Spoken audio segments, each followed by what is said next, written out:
Have you ever heard the phrase, "Don't go into the woods"? Most of us have probably heard it at some point in our lives. Normally, it's said to children who are playing outside, and it's meant to scare them into behaving and not running off into the trees. But there is another reason why people try to keep kids away from the woods. There are things in the forest that we don't want them to see. That's because forests can be beautiful, mysterious places. And with so much nature comes a certain amount of darkness that we don't want to expose innocent eyes to. Today, we will be looking at some scary stories about what lurks in the shadows of the trees. So turn off the lights, grab a blanket, and prepare yourself for the scariest story yet. In the depths of an ancient forest where gnarled trees twisted towards, the sky like skeletal fingers lay hidden the ruins of Blackwood Manor. It had stood abandoned for years, its windows vacant eyes staring blankly into the abyss. Local legend claimed that the manor was cursed, haunted by the restless spirits of its former inhabitants. One day, driven by youthful curiosity and a thirst for adventure, 4 friends decided to venture into the forbidden woods and uncover the truth behind the manor's haunting. They were excited, but deep down they knew that this would be one heck of a scary story. As they reached the old manor, they could feel the oppressive presence that seemed to emanate from its very foundations. Inside, they found dusty portraits with eyes that seemed to follow them and heard whispers in the silence, though when they turned around, there was no one there. The temperature suddenly dropped, and the air grew heavy with the scent of decay. It was then that they saw it, a rocking chair swaying gently in the corner of the room as if pushed by an invisible hand. The friends were terrified. Suddenly, the ground beneath their feet began to shake violently, and the walls started to crumble. Trapped within the collapsing mansion, they realized that the curse was all too real, and the spirit of Blackwood Manor had awakened. With no escape in sight, they ran for the hills. But the forest they had entered was no ordinary one. It seemed to have a life of its own, reaching out with thorny branches that tore at their clothes and scratched their skin. Thorns dug into their legs, and branches tried to trip them up. The trees themselves seemed to be trying to prevent them from leaving.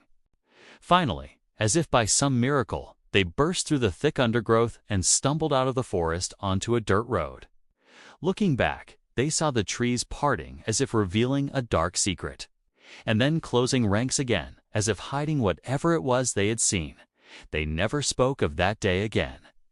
For the rest of their lives, they couldn't bring themselves to speak about what they had witnessed in the woods that day. Each of them had seen something that shook them to their core, something that made them question the very nature of reality. Deep within the shadowed recesses of an old-growth forest lived a creature that was both terrifying and enigmatic.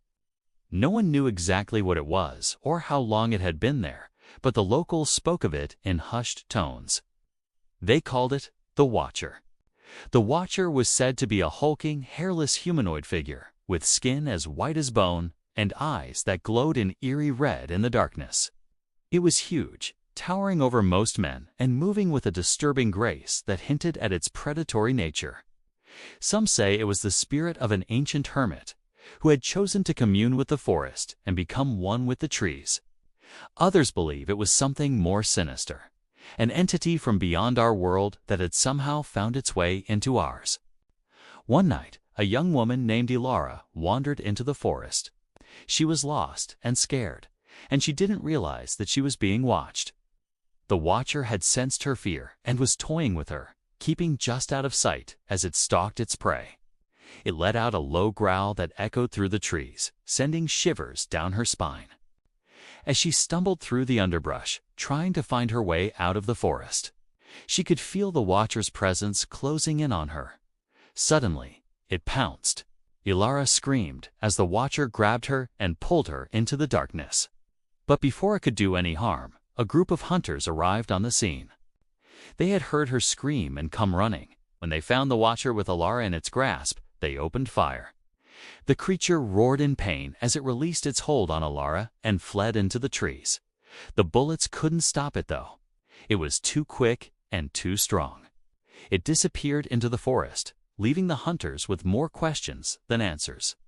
Elara was safe, but she knew that she had been marked by the Watcher. She would never be able to escape its presence entirely, and sooner or later, it would return for her. In the heart of a dense forest lived a creature that was half bear and half man. It was known as the Skinwalker, and it was feared by the Native American tribes that lived in the area. The Skinwalker was said to be the result of a shaman's dark ritual gone wrong. He had tried to use the skin of a bear to transform himself into a powerful creature, but the spell had taken him literally, turning him into a grotesque hybrid of man and beast. One day, a group of hikers stumbled upon the Skinwalker's cave. They had heard legends of the creature, but they didn't believe in fairy tales, so they decided to investigate. They found the Skinwalker's lair, and as they went inside, they found bones and skulls of animals, and even humans. As they were exploring the cave, they heard a noise that made their blood run cold. It was a low growl that seemed to come from the depths of hell itself. Then they saw it, the Skinwalker, standing in the shadows, watching them with its glowing red eyes. The hikers ran for their lives, but the Skinwalker was too fast for them. It pounced on one of the hikers and dragged him into the darkness. They never saw him again. The other hikers managed to escape, but they were forever haunted by what they had seen. Deep in a dark and tangled forest, there was a clearing that was shrouded in an unnatural mist. It was here that strange and terrible things were said to happen, and no one dared to enter the clearing. One day, a young boy named Finn wandered away from his family and into the mist. He didn't know where he was going, but he soon realized that he was in danger. He could feel the forest closing in around him, and he could hear the sound of twigs snapping and leaves rustling as if someone was following him. He ran as fast as he could, but it was no use. Soon he was surrounded by gnarled trees and tangled underbrush, and he was lost. Just when he thought he couldn't go on any longer, he saw a light in the distance. He stumbled toward it and soon found himself in the clearing. But it wasn't a clearing at all. It was a circle of standing stones, and the mist was so thick that he could barely see. Suddenly, he felt a presence behind him, and when he turned around, he saw a tall, thin figure standing in the mist. It was emaciated, with long, sharp teeth and eyes that glowed red in the darkness. The figure reached out a hand and beckoned to Finn, and he felt an overwhelming urge to go to it. But something inside him, a tiny voice, told him to run. He turned and fled, and he could hear the figure calling out to him in a voice that was like nails on a chalkboard. He never looked back, but he could feel the presence following him, waiting for him to make a mistake so it could strike. And there you have it, folks. If you enjoyed these scary stories about what lurks in the shadows of the trees, stay tuned for more spooky content. Also, don't forget to hit that like button if you want to see more videos like this one. Thank you for watching, and we'll see you next time.